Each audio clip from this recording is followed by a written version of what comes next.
ఆత్మహత్యల్ని ఆపాలి అన్న ఆలోచనతోని చాలా మంది వద్దన్నా, ఎందుకు నీకు రాజకీయాలు, స్వతంత్ర అభ్యర్థిగా నిలబడితే గెలవడం కష్టమని సూచన చేసినా ఎక్కడో ఒక దగ్గర ప్రయత్నం మొదలు పెట్టాలి.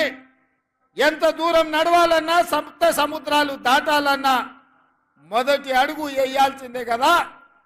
అందుకే ఈరోజు నేను మొదటి అడుగేస్తున్నాను. 2006 జూన్లో మీ మీద ఉన్న నమ్మకంతో, జిల్లా మీద ఉన్న ప్రేమతోని మిడ్చిల్ మండలంలో జడ్పీటీసీగా స్వతంత్ర అభ్యర్థిగా నిలబడితే మిడ్చిల్ మండల ప్రతి పౌరుడు, ప్రతి కార్యకర్త అండగా నిలబడి ఆనాడు స్వతంత్ర జడ్పీటీసీగా నన్ను గెలిపించారు. నేను ఆయననే చెప్పిన, చివరి రక్తం బొట్టు వరకు, ఆఖరి శ్వాస వరకు ఈ జిల్లా అభివృద్ధి కోసం, ఈ జిల్లా నిరుద్యోగ విద్యార్థి యువకుల అభ్యున్నతి కోసం నేను కష్టపడతా అని ఆ రోజు చెప్పిన. ఆ ఎల్లా ఎవరం మనం అనుకోలే. రేవంత్ రెడ్డి ఏమవుతాడు, రేవంత్ రెడ్డి ఏమి కాడు అని ఎవరు ఆలోచన చేయలే. కానీ ఒక మంచి లక్ష్యంతో మొదలుపెట్టిండు కాబట్టి మన బిడ్డ కష్టపడుతున్నప్పుడు మనం అండగా నిలబడాలి అని మిడ్చిల్ మండలం అంతా ఏకమై నన్ను జడ్పీటీసీగా మీరు గెలిపించారు, ఆశీర్వదించారు.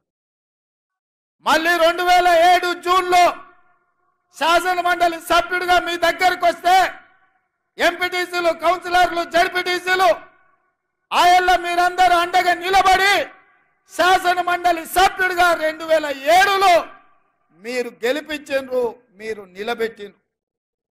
మళ్ళీ 2009 జూన్లో కొడంగల్ ఎక్కడుంటుందో నాకు తెలీదు. ఆనాడు పార్టీ పిలిచి బీఫామ్ రాత్రి 4 గంటలకు చేతిలో పెడితే దారెత్తుకుంటూ అక్కడికి వెళ్తే 14 రోజుల్లో 7,000 మెజార్టీతోని కొడంగల్ బిడ్డలు నన్ను ఆశీర్వదించి ఈ మొక్కను పెంచిండ్రు. 2014లో మళ్ళీ గెలిపించిండ్రు. అదే విధంగా మూడవసారి దేశంలోనే పెద్ద పార్లమెంటు నియోజకవర్గం నరేంద్ర మోడీ, అమిత్ షా పార్లమెంటు నియోజకవర్గాలు కలిపిన నా మల్కాజ్గిరి పార్లమెంటులో సగానికంటే ఎక్కువ కాదు. అట్లాంటి మల్కాజ్గిరిలో మీరందరూ మళ్ళా కష్టపడి పార్లమెంట్ సభ్యుడిగా గెలిపించారు. ఆ ఊపుతోని, ఆ బలంతోని సోనియమ్మ ఆనాడు కాంగ్రెస్ పార్టీ అధ్యక్షుడిగా నన్ను నియమించింది. నేను ఒక్క మాట చెప్పదలుచుకున్న మిత్రులారా, ఇవాళ ఈ తెలంగాణ రాష్ట్రానికి ముఖ్యమంత్రిగా మీ ముందు నిలబడి నిటారుగా ఎవరితోనైనా కొట్లాడడానికి నాకు ఈ ధైర్యం ఉంది అంటే, ఈ ఆత్మవిశ్వాసం ఉందంటే, ఈ పాలమూరు బిడ్డలు నన్ను గుండెల్లో పెట్టి చూసుకున్నారు, నన్ను భుజాల మీద మోసిండ్రు. గల్లీ నుంచి ఢిల్లీ వరకు మేమున్నాం, నువ్వు కొట్లాడు. అది మోడీ అయినా సరే, కేడీ అయినా సరే, బిల్లా అయినా సరే, రంగా అయినా సరే, ఎవడినైనా నువ్వు ఎదురొడ్డి నిలబడు, తొడగొట్టి పడగొట్టు అని మీరు చెప్పిండ్రు. కాబట్టి ఇవాళ ఈ ఆత్మవిశ్వాసంతో నిన్న మొన్న నరేంద్ర మోడీ గారి మీటింగ్లో కూడా నా రాష్ట్రానికి నువ్వు నిధులు ఇవ్వాల్సిందే, అభివృద్ధికి సహకరించాల్సిందే. నువ్వు గుజరాత్కు బుల్లెట్ ట్రైన్ వేసుకున్నా, సబర్మతి రివర్ ఫ్రంట్ కట్టుకున్నా, గిఫ్ట్ సిటీ కట్టుకున్నా, నా పాలమూరుకో, నా తెలంగాణకు నాకు ఎందుకు ఇవ్వవు అని చెప్పి సభాముఖంగా ఆయన ఎదురుగానే తుమ్మిడేటి కట్టుకోవడానికి మాకు అనుమతులు ఇప్పించాలి, మెట్రో రైలు నిర్మించుకోవడానికి నువ్వు నిధులు విడుదల చేయాలి, మూసీ రివర్ డెవలప్మెంట్కు నువ్వు సహకరించాలి, స్కైవేలు ఫ్లైఓవర్లు కట్టుకోవడానికి నిధులు ఇవ్వాలి, మెట్రో రైలుకు నిధులు ఇవ్వాలి, మా పాలమూరు రంగారెడ్డి ఎత్తిపోతల పథకానికి జాతీయ పథకం ఇవ్వాలని నరేంద్ర మోడీ గారు ఎదురుగానే చెప్పిన. ఇవాళ కొంతమంది సన్నాసులు మాట్లాడుతున్నారు, రేవంత్ రెడ్డి నరేంద్ర మోడీ గారికి ఎందుకు వినతి పత్రాలు ఇచ్చిండు అని. నేను అడుగుతున్న సన్నాసులారా, నేను ఎక్కడ పోయి ఇంట్లో తలుపులు మూసి కడుపులో తలకాయ పెట్టి కాళ్ళు పట్టుకోలే, చెవులో గుసగుసలు చెప్పలే.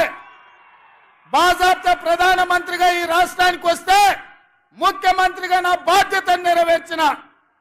అతిథి మన ఇంటికి వచ్చినప్పుడు మర్యాద ఇవ్వడం, మన సంస్కారం అని నేను విశ్వసించిన నమ్మిన. మర్యాద ఇవ్వడం మన బలహీనత కాదు. మర్యాద ఇవ్వడం వల్ల మన గౌరవం పెరుగుతుంది.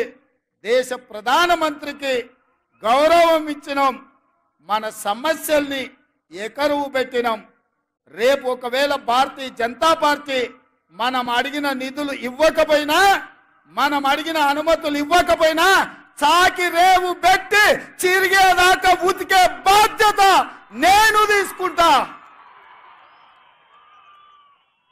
నరేంద్ర మోడీ తెలంగాణ అభివృద్ధిలో మనకు సహకరించకపోతే తెలంగాణ రాష్ట్రమే కాదు, దేశంలో అన్ని రాష్ట్రాలు తిరిగి నరేంద్ర మోడీకి వ్యతిరేకంగా నిలబడి కొట్లాడతా అని చెప్పి నేను ఈ వేదిక మీద నుంచి మాటిస్తున్న మిత్రులారా.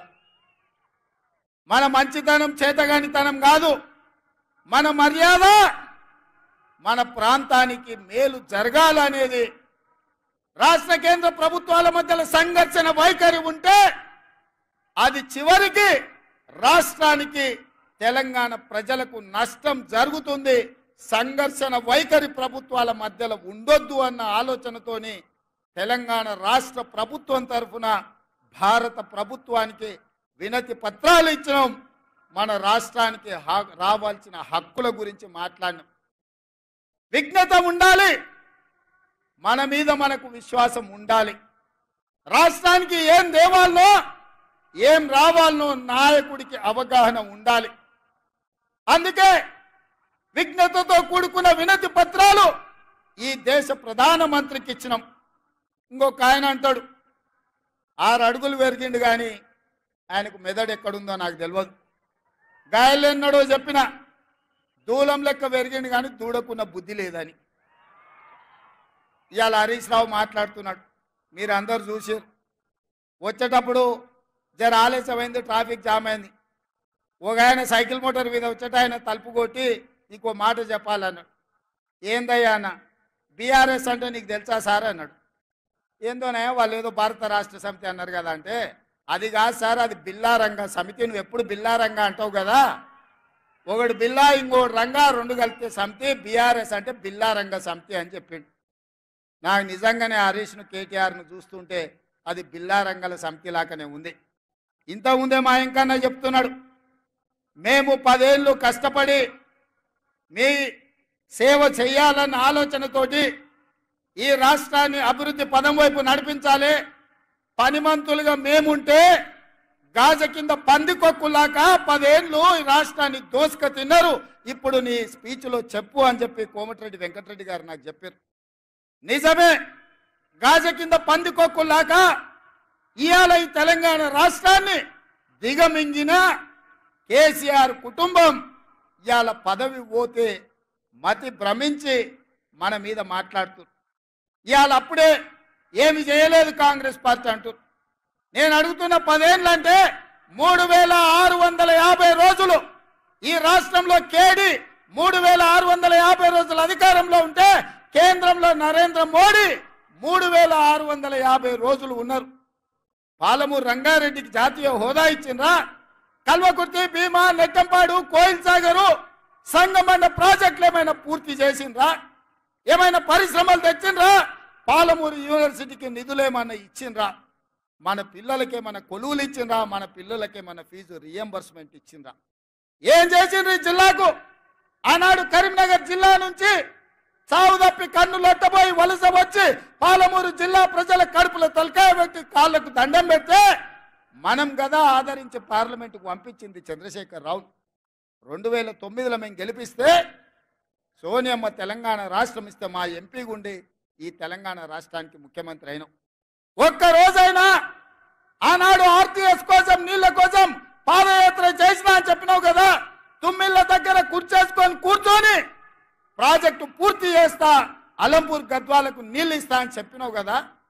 10 ఏళ్ళైనా నువ్వు ఆ పని చేయకపోతే మా మిత్రుడు సంపత్ కుమార్ గారు ఆ ఏళ్ళ తుమ్మిళ్ళ కోసం ఆడ కూర్చేసి రాబిడ్డ కుర్చీలో కూర్చుందిరా అని దీక్ష చేస్తే మేము వెళ్ళి మద్దతు ఇచ్చినాం. కుర్చేసుకొని కూర్చొని తుమ్మిళ్ళని పూర్తి చేయలేదు కానీ మందేసుకొని ఫామ్ హౌస్లో బోర్ల బొక్కల వండుకున్నాం. అందుకే ఇవాళ ఈ తెలంగాణ రాష్ట్రంలో ఇందిరమ్మ రాజ్యం కాంగ్రెస్ ప్రభుత్వం